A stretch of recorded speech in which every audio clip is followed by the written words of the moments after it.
E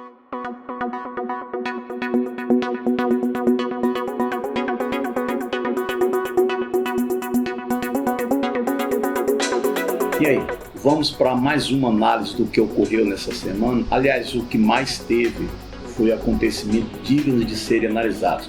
Que, diga-se de passagem, nos últimos 2 anos é o que mais se tem, né? Sendo que a maioria deles é pré-fabricado com a intenção mesmo de desviar a atenção. Mas dessa vez não tem desvio de atenção. Dessa vez não é mais uma cortina de fumaça para desviar a atenção. Tivemos 2 acontecimentos, vamos lá, ambos na quinta-feira. Você teve, primeiro, a decisão do Supremo em relação ao funcionamento dos templos, né, religiosos, e no mesmo dia, na mesma quinta-feira, teve a decisão monocrática do ministro Barroso, determinando que o presidente do Senado, Rodrigo Pacheco, ele instalasse a CPI da Covid, que ninguém sabe, né, por que motivo estava engavetada lá, né? Vamos lá, essa segunda notícia, a CPI da Covid, que eu vou querer analisar com você. Não que o outro seja menos importante, não, talvez até seja mais importante. Mas essa CPI da Covid, a reação de Bolsonaro diz muito sobre o que está acontecendo. É justamente isso que a gente vai analisar. Dessa vez, não é uma cortina de fumaça. Bolsonaro, se não estiver, deveria estar, porque dessa vez ele tem motivos mais do que suficientes para ficar com medo. É aquela história, a decisão, a CPI vai ser instalada, né? O próprio o Rodrigo Pacheco, ele mesmo disse que decisão judicial tem que ser cumprida, mesmo que você venha depois recorrer, contestar, mas ela tem que ser cumprida. E aí é aquela história que corre em Brasília, de que todo mundo sabe como se começa uma CPI, mas ninguém sabe como termina uma CPI. É justamente esse o fato que Bolsonaro está com medo, ou deveria estar com medo. Só para tirar um pouquinho a poeira de sua memória, vamos lá para o ano de 2005, ainda do primeiro mandato do governo Lula. Lembra da CPI dos Correios? Quando se abriu a CPI para investigar aquelas denúncias de corrupção na cúpula, na presidência lá dos Correios?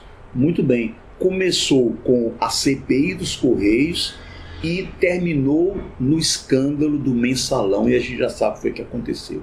É justamente isso que deveria preocupar, se é que não já está preocupando o Bolsonaro. É a história da imprevisibilidade dos acontecimentos de uma CPI. Ele já está sobrecarregado, o preço que ele tem que pagar para diariamente, 7 dias por semana, manter a militância digital dele acesa, a virulência tem que ser mantida sempre ligada, a militância dos bolsonaristas, a virulência dos bolsonaristas, o preço que Bolsonaro paga para manter diariamente, para manter essa militância ativa, aguerrida, é altíssimo o preço que ele paga.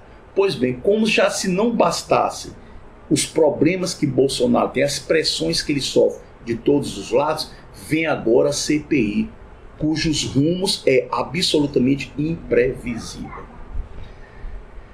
Você lembra do ano passado, em meados mais ou menos do ano passado, quando o embate entre ele e o STF estava chegando em níveis preocupantes?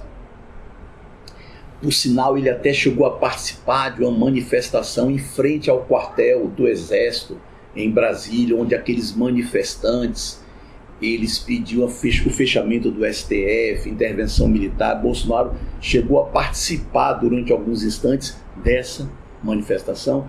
Pois bem, de lá para cá, e principalmente por causa de uma declaração do ex-comandante do Exército, Pujol, quando ele deixou isso bem claro, que eu particularmente adorei a declaração dele, de que o Exército não era uma instituição de governo, mas uma instituição de Estado. Trocando em miúdos, O Exército não é nenhuma instituição para o governante de plantão chamar de meu. Não é do governo de Beltrano, não é do governo de Cicrano, não é do governo de Fulano. O Exército, consequentemente as Forças Armadas, é uma instituição do Estado brasileiro e não de um governo transitório que dura 4 ou então 8 anos, caso haja eleição.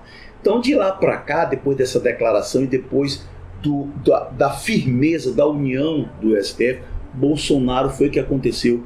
Bolsonaro baixou o tom nas agressões contra o Supremo, só que sexta-feira, um dia depois da decisão do Barroso, ele atacou o ministro Barroso, acusando ele de militância política e dizendo que ele não tinha coragem moral, porque que ele também não determinava um processo de impeachment de membros do STF. Isso demonstra que realmente dessa vez Bolsonaro está muito preocupado, porque como já não bastasse o tiroteio que ele leva de todos os lados, a atuação desastrosa, para alguns criminosa, a omissão criminosa frente ao combate à pandemia, você vem agora com a CPI. E por que a CPI é perigosa? Eu já falei parte da imprevisibilidade do que pode surgir, mas a CPI, e essa imprevisibilidade vem justamente de alguns poderes que a CPI tem. Então fica ligado ou ligado. A CPI tem poder de mandar prender alguém? Não, não pode. Mas a CPI pode fazer coisas que com a mídia, a imprensa, toda ela ligada, isso pode ser muito perigoso. Como, por exemplo, requisitar a presença de autoridades para depor. Ele tem o poder, a CPI tem o poder até de requisitar a presença do presidente da República lá, mas pode requisitar qualquer pessoa, a CPI tem esse poder. Pode determinar a quebra de sigilos, tanto bancário quanto telefônico, percebeu? E aí com as divulgações, com essas sessões da CPI estando abertas, você tem a imprensa toda. Então a investigação sobre o cruzamento de informações dadas lá na CPI, essa investigação não ficará apenas, somente para o pessoal lá do Senado, do Congresso, não. Principalmente a mídia, com o poder de contato que ela tem, a imprensa, vai fazer a investigação. É justamente no cruzamento dessas informações que pode aparecer algo extremamente perigoso para o governo. Esse é o grande medo de Bolsonaro. É a instalação de uma CPI num momento em que não é importante, justamente por causa do ataque que ele sofre, justificado, diga-se de passagem, de todos os lados, principalmente, agora antes já tinha motivos para isso, mas agora por causa da desastrosa atuação, né, do governo federal no combate à pandemia. Não nos esqueçamos, são mais de 4.000 mortes por dia. Okay? Então essa é a análise que eu gostaria que você entendesse, o porquê que Bolsonaro está realmente com medo. Ou se não está, deveria estar, porque agora realmente a coisa pode ficar mais perigosa e dramática do que já está. Ok? Bom, pessoal, a gente fica aqui nesse vídeo de fim de semana, do final da semana, a gente analisou. Então vamos ver o que é que vai acontecer agora durante toda a semana, para que no sábado a gente faça mais uma postagem. Um abraço para você.